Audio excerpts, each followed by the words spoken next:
না মারামারির দরকার নেই। একটু আগে কি বলিস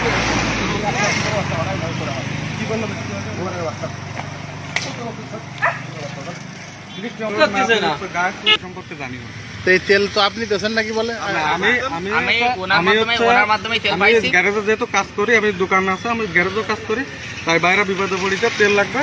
আমি হচ্ছে আর একজন বিক্রি করে, আমি তারে ধরা কত করে সেল এটা কত করে বেচেছেন আমি সেটা আমি বলতে পারবো। গ্যারেজে আপনি পার্টস কারণ আমি টাকাও নিয়ে নি, আমি তেল আমার নিজের গাড়িতে সরম দেওয়া হবে। আমার নিজের গাড়িতে তেল নেই। আপনি একটু আগে কি বলিস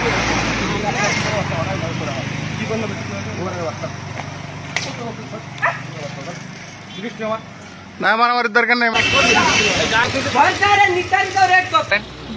আপনি বলছেন না এটা কত করে নিয়েছে তেল? 300 টাকা করে তেল নিছে। আর তারপরে আমি যদি যেখানে বলছি যে 300 টাকা করে তেল নিছে, আমি কম নেন, সেটা বাদ দিলাম যে বিষয়ে। তারপরে তার কাছে জবাব দিয়ে চাওয়ার কারণে সে বলছে কয় লিটার? 300 টাকা কয় লিটার? 300 টাকায় 1 লিটার তেল চাইছে। এখন হলো আমাদের গাড়িতে তেল ছিল না, এখন হলো গাড়িতে তেল কেনার চাওয়ার কারণে এখন তিনি বলতেছেন যে 300 টাকা করে তেল 1 লিটার। আমার বন্ধু টাকা দিছে, নিজের হাতে টাকা দিছে, তারে কিছু 1 লিটার তেল 300 টাকা। উনি বললো যে আজকে 300 টাকা, আগামীকাল নিলে 500 টাকা নিতে হবে।